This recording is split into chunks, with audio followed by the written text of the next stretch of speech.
The Mission Hill Housing Projects. This is home for a community that has been repeatedly harassed and dangerously stereotyped ever since the night that Carol Stuart was murdered last fall. City officials have recently called for a healing process to begin, but residents say that this can't happen without their involvement. Residents, whom for the purposes of enlightenment, would have you walk a mile in their shoes. We've come here tonight to Mission Hill to give the residents a chance to air their concerns, to listen to the voices from the Hill.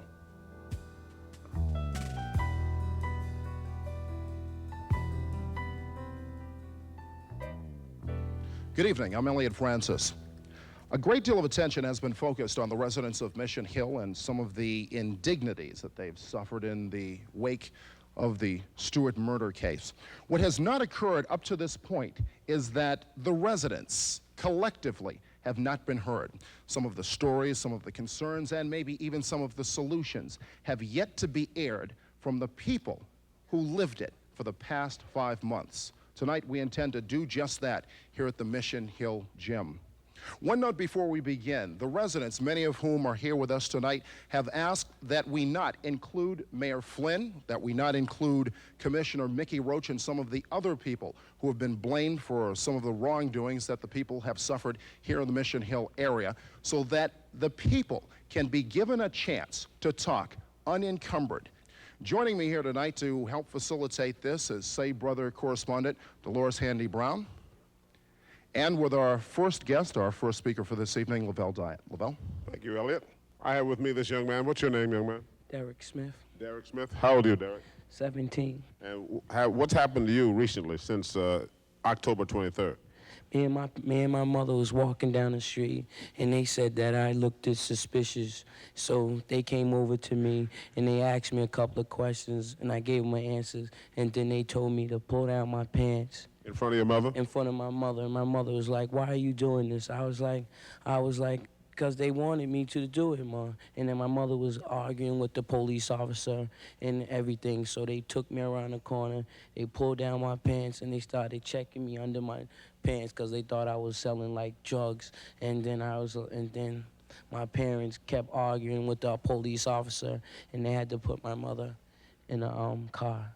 They arrested your mother? No, they just put her in the car because she was getting disorderly. She was like having a brawl with the cops, telling them why did they do it. Did the cops find anything? No, they didn't have nothing on it. What time of day was this? During the day, during the afternoon, Like at night? About 5:30 evening. Mm-hmm. Yes. And where were you and your mother going? We were going grocery shopping. And they didn't search your body cavities, did they? Yes, they searched under my pants and they was looking, and they like opened my butt and was looking. And you didn't do anything about this? I responded. I not with actions, but my emotions was like, get off of me, and it wasn't necessary. And after that was all over, what happened? I left. Me and my parents got in the car and left. And my mother, I think she got the badge number. Did she report it? I don't know. I was walking from Albert Street, it's called Albert Street now, and me and my 3-year-old daughter, I was about 9 months at the time, and 3 guys were standing over here by the fence, and they was frisking them. They told them to pull their pants down. And Tykeela was, "Ooh, Mommy, look at their panties." And people started coming out of the buildings, looking and everything. And I looked over, I said, "Don't you know that's against your civil rights? You do not have to pull your pants down." You said this to the young men? I said that to them. I just yelled that to them because, when you're pregnant, you're a little upset. So I just yelled it, and they said, "Well, why don't you mind your business?" Who said this to you? The cops said, "Why don't you mind your business?" But I feel like this. It is my business when I'm walking in my neighborhood, and I have to walk down the street with a 3-year-old child and see 3 men strip search in the middle of the street. And their pants are coming down, and so they ran and they threw them like in behind the dumpster and told them to go over there. And I just have one thing to say to the men in the audience that is against your civil rights. You do not have to pull your pants down. You do not, and you need to know that. Now, before you sit down, I know you're upset. But is this something that was happening before the Carol Stuart case, or because of that? What is your sense of it? It's been happening. It seems like soon as we move back into the neighborhood, they've just been harassing people, and the Carol Stuart case just made it worse. You know, they just jump out. They had people up Parker Street. They just came and all jumped out, threw people on the ground, you know, digging up their butts with gloves. That don't make any sense. On the street? On the streets. And people are watching. People don't know. They were doing body cavity searches on the street in the open. With gloves on. With gloves on. And no mothers need to walk down the street seeing it, and no brothers need to have it happen to them. Why do you think they're letting it happen? They don't know, or they're afraid, or... Some of them, I think some of them are afraid, but I don't think most of them know their rights, and they need to know their rights. It's ridiculous that an urban community such as Mission Hill has to be traumatized by a suburban murder, and no one wants to apologize to anyone. And also, we have a situation where we have a so-called healing service, but you cannot go on to process of healing until you find out where the problem lies. And I think that we are trying to move ahead before we can actually put the right things in motion. Yeah, what was wrong with that healing service, in your opinion? I mean, was everybody invited? Why the uneven mix of people at that service? Okay, I think it was a blatant disrespect to the community at large, and it was denigrating to the clergymen in particular, because there were majority white clergy up there talking about the Carol Stuart incident, and they just came from the standpoint of them being the victims, and they had little innuendos of somewhat of apologetic tone, but there was not no formal apology made by the mayor or any of the city officials that could have tried to appease the situation somewhat, but the healing process has not begun. I don't think so, hearing the concerns of the serious grassroots in-house residents that are of the Mission Hill community. Okay, thank you very much. What I find interesting is a lot of people don't understand why the people of Mission Hill hurt. Why were they so hurt in the reaction to the Stuart case? This young man, what is your name? Todd Mercer. Todd Mercer. Tell me what happened with you. Why? How do you feel about it first? I feel that if nothing would happen in this project to a white woman, nobody would be here responding to what we like or what we want. Nobody would be here, or none of y'all would be here, if nothing would have happened to that white lady. And if black man would have killed her, nobody would be here. We wouldn't get response. The police would still be harassing us. And before that, they was harassing us before that. Nobody cared about it then. I don't see why everybody's making such a big thing out of it now. Because a white woman? You got stopped. A lady been killed here not too long ago. Nobody responded to that. It was wrapped up in a half an hour. Did the police stop you and search you when those other people were killed the way they did after the Carol Stuart incident? Yeah, they stopped me, and they told me I wasn't supposed to be out late. How old are you? I'm 24 years old. And police told you not to be out late? They told me I couldn't be out late because of what happened. And your response to them? I left. I'm not the one to give cops trouble. A lot of you are laughing now, but that's a very important message. You're not here to engage police officers. Is that essentially it? I'm not going to give them no trouble that I don't need. You say a lot of these young men are not going to talk to me in this audience tonight, or some in the street. Why? I don't know, because police will harass. If they see you on this show, they probably harass you after this. That is a genuine fear here? Yeah, I believe so. Lovell? This is Representative. My name is Byron Rushing. I'm the state representative. I represent Mission Extension, not Mission Maine. So I'm here right now to listen. That's why I came tonight. What I want to say, though, is one very important thing about the searches. I have been very concerned about black men being searched in the whole black community. And Mission Maine and Mission Extension are part of the whole black community. The reason why Mission Hill is being defamed is not because it's Mission Hill. It's being defamed because black people live here. If this was a white neighborhood and all of these things that happened in a white neighborhood, Mission Hill would not be defamed. You're being defamed because this is a black community. And you have to understand that you're part of the whole black community, and the searches that are going on here, the unconstitutional searches that are going on here, go on Blue Hill Avenue, they go on in Dorchester, and we have to talk about that all over the place. And I just want to say this one thing now, and that is that over and over again, we've all heard this, the police and the mayor will say that no one has complained, that no one has complained. And I want to make this is my statement for tonight. This is the only thing I really want to get across tonight, and that is you have to complain. There's no reason to expect you to complain to the police department. That's like the chickens going to complain to the foxes. But there are places to complain too. Let me ask you one question. This gentleman said that if anyone who appears on this program tonight is subject to intimidation by the police. No, I don't believe that.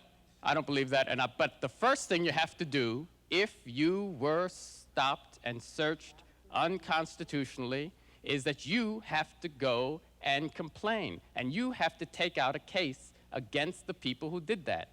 And the only people that you can complain to who can do this is the United States Attorney. The United States Attorney in this state is Wayne Budd, and his telephone number is... You'll give that. Okay, you're going to give his telephone number. And the AG's office, the Attorney General's office, and you're going to give that telephone number. And when you go and complain to those people, when you go and complain to the U.S. Attorney or the Attorney General, call up your state representative so that we know you went, so we know something happened.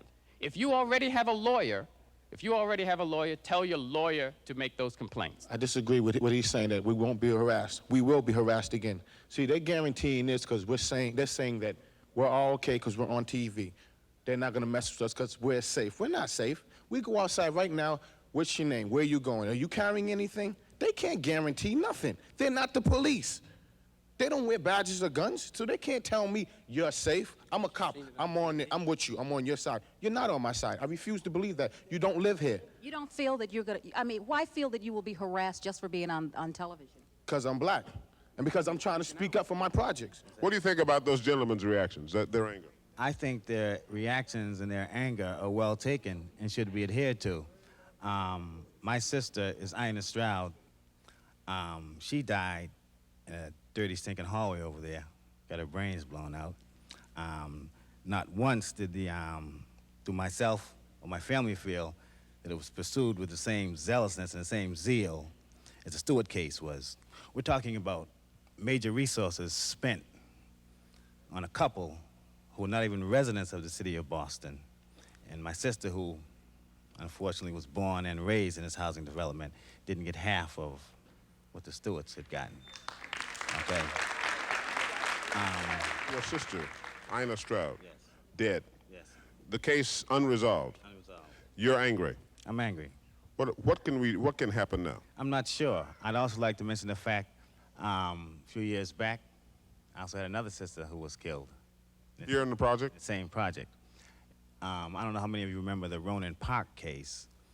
Myself and my family were told directly at that time resources had to be directed towards that area where a brother had killed a small white girl in the park. You recall that case? Yes, I do. Okay, so in effect... I've known you about 20 years. You've known me about 20 years. So in effect, what we're saying here is that a black life is not worth what a white life is. Let's talk to Ms. Bennett's son. Your name? Yeah, I'm Ronald Bennett, Willie Bennett's little brother. And, I'm so sick and tired hearing about Carol Stuart, the family. What about the Bennett family, what we've been through? When Mayor Flynn came by my mother's house, I'm going to say it, and I'll say it again. I wish he was there, because I tell him in his face. My mother offered him a seat. He wouldn't take it. He said no. He turned his back to the wall and was afraid that somebody was going to come out the closet or a door or on the floor or just anywhere. About how long did he stay? A half a second. A half a second. It seemed that short. Sure, because he couldn't open the door. I'll have to open the door for him. Did he sit down? No. Because we black. Maybe the furniture didn't look good for him. Did you think the moment that you saw him at the door that he would stay longer, that this was something would come good from it? No. We wasn't his kind. What? Can I ask you to? I'm sorry. Stand up, please. Stand up. Let me ask you to clarify something for me, because as we know, your client, William Bennett, was never formally indicted, correct? That's right. But Then how did he get caught up so deeply in this? If he's not formally indicted, then why were people accusing him? Why was his name showing up in the newspapers? Well, we all know now what went on in that case. William Bennett was from this community. He had a criminal record, and the police used him as a scapegoat in this case to direct their attention at this community and at him. And as a result of it, the man who really did the killing was lying in his hospital bed, manipulating the media, manipulating the police.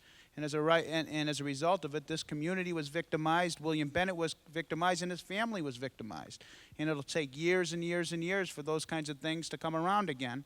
And now's the time to strike, and now's the time to let people know what happened here and what went on here. William Bennett's a symbol for a much deeper issue. How can we prevent what happened to William Bennett from happening again? Is there something we can do? Our grand jury system in this country is messed up, and in this case proved it.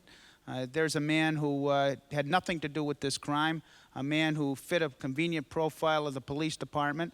And what we've got to do is we've got to try to change the way people are charged with crime and looked at and made suspects of crime. And if we don't do anything about it and we don't speak up, then the grand jury system in this country will never change. And the only people that can change it is the legislature and the court system. Thank you. There were many skeptics before this happened, and most in the communities of color, people who just didn't believe that the Stuart case happened the way that they were trying to make it out. There were many skeptics, and people just saying, no, this just doesn't happen this way. There's too many inconsistencies. I can't put my finger on it. Who here had doubts? You'd have to live in the area to understand where he was found and where he said he started out, and you'd have to live there to understand that to get from one spot to the other, there's only a couple of routes he could go. I think before you go further, I should say your name is Charmaine. Charmaine Napier. And you live 2 houses from the spot where the car was found? About 2 buildings. Okay, and explain that again, where he was found and where you'd have to be.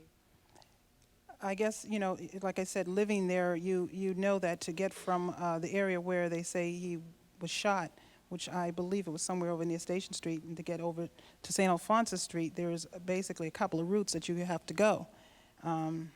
I felt that, if you either, he wouldn't have cut through the projects. I feel that would have been too dangerous, so I felt that if he had gone down Ward Street, he'd have to make a U-turn to park himself on the side that he was found, so I figured he'd have to go Tremont Street. And I mean, if the Brigham Circle's so well lit, why would you turn down a dark street like a St. Alphonsus instead of driving onto the Circle? The basic story didn't make sense. Do you think police should have picked up on that? Well, I would say to my family, I'm saying, if I'm not a professional, and this is my opinion, and I can put this together, I mean, why can't they put it together? That's the way I always felt. I understand that as a result of this, you have a 20-year-old son, and you basically had to change the way you live in this community, the way you operate as a resident of this community. Yes, I did. I would constantly get into arguments with my son because I was telling him how to dress. I told him he'd better not wear his black jogging pants for a month.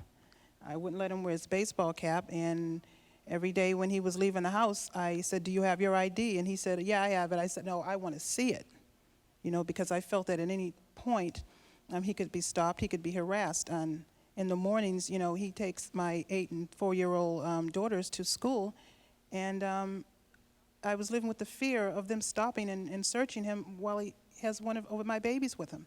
Brother, my observation of my brothers and sisters here in Mission Hill is a microcosm of Black America's oppression in white America. Whenever, if so many of our people were killed in this city and also in Mission Hill, nothing was said about it.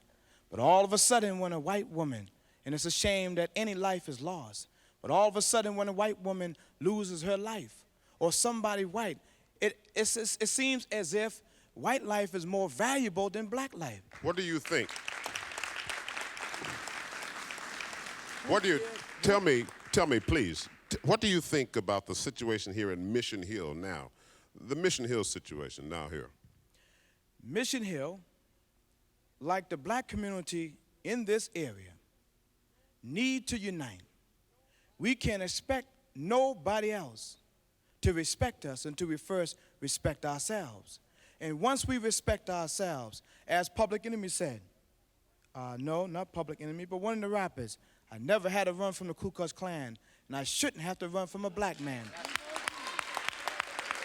We need to know, with all due respect, we need to know as black youngsters our own history. I don't call the brothers and the sisters that hang on the street corners in Mission Hill and Columbia Point and on Interville Street, on Humboldt Street, gangs. I call them youth leaders. They're all right. Their energy just needs to be rechanneled. And because society and the media has pumped up this attitude that if you blow a brother's brains out, we'll put you on front page. But if you do something good, you're on page 57 if you're in the newspaper at all. It is time for us to begin. Not to take up too much time, but I'm sorry if I got excited, but our people are angry in Mission Hill. Crystal, solutions, things you think that can be done to avoid this problem. I'd like to send a message to my people, and I consider everyone here my family because we've been here for so many years and we all know each other, that if we're standing out there, we have a history of drug trafficking, drug arrests, we're expected to be harassed by the police. Okay, I'd like to come from the point of view of our drug problem. It's no secret down here in Mission Hill that there's heavy drug trafficking. That's one of the solutions. We do have to get together and we have to unify ourselves. We have to start supporting each other instead of backstabbing each other.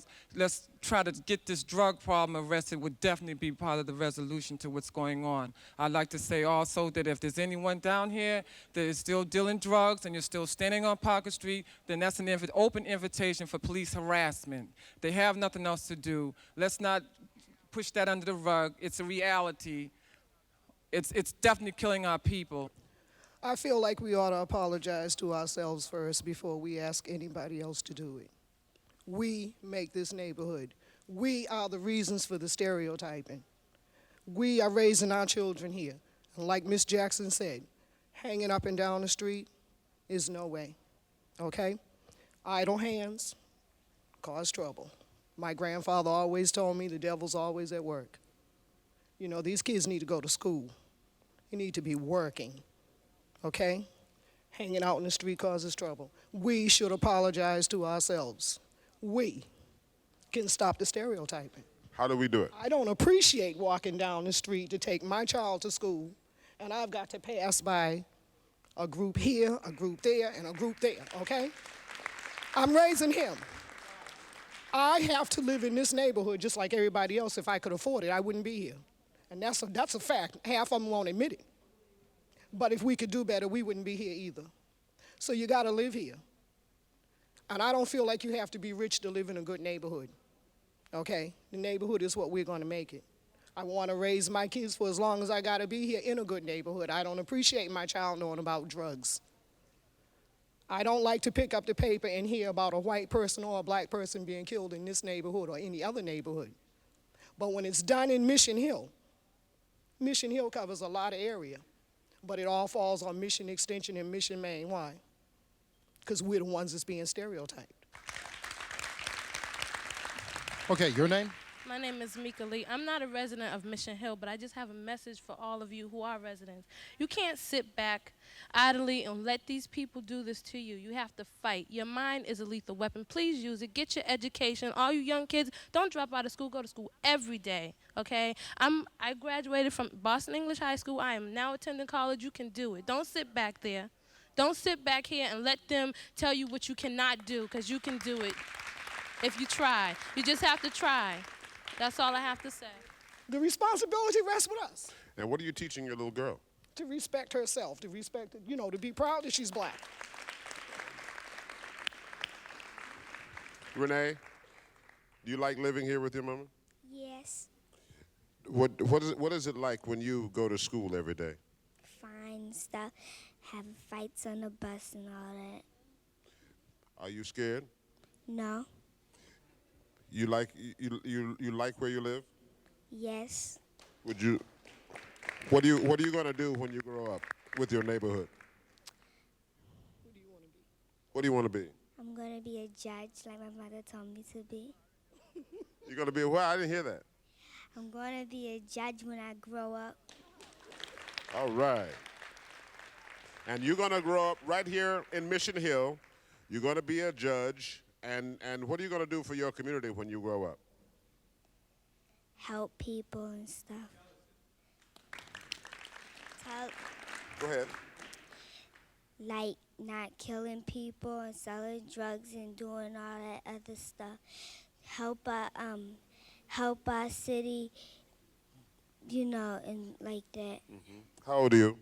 8. God bless you. Thank you. Delores? Lovell, some very interesting things have been happening here in the Mission Hill community in this past week. On Monday, Martin Luther King Day, Commissioner Roach came in the evening and talked with people here. On Tuesday, there was a meeting of one of the Mission Hill task forces, and the mayor dropped in on that meeting. We understand that some of the people at that meeting, we don't know what was said, but some of the people at that meeting, for some reason, chose not to show up for our taping. With me now is an executive director of one of the task force. Your name, please? My name is Hattie Dudley. And you're executive director of which one? Of Mission Extension. Okay. What is going on in this community? What about this attention from the commissioner, from the mayor? You feel it's sincere? I think that the mayor thinks he's doing what he can do best, and he's making more mistakes on top of mistakes. What mistakes? Basically, the way he handled the Stuart case, the way he treated the Bennett family, the way he has treated and disrespected the leadership that we provide here in the neighborhood. He has not spoken with Mission Extension, and he thinks that he can talk to half of the community and get an answer, but we are united. That's the message he needs to hear. And we are not going to take down, because there are certain things that must go on for our community. A lot of people don't understand why this community hurt so much as a result of the reaction to this. Tell them why. Well, the pain has been there for a long time. The Stuart case just erupted something that was already painful. The treatment by the police has existed for many, many years.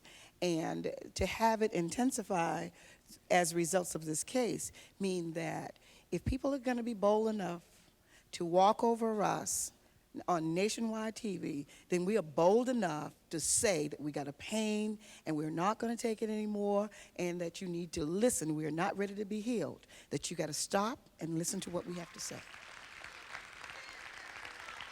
There you have it. I want to thank you all for coming down here tonight and expressing your concerns. Very, very much luck in the future. Thank you, Lovell. Thank you, Delores. Thank you for watching. On behalf of the entire Say Brothers staff and all of us here in the Mission Gym, I'm Elliot Francis. Good night, everybody. To register a complaint of an illegal search, call 727-2200, extension 2903, and 223-9400.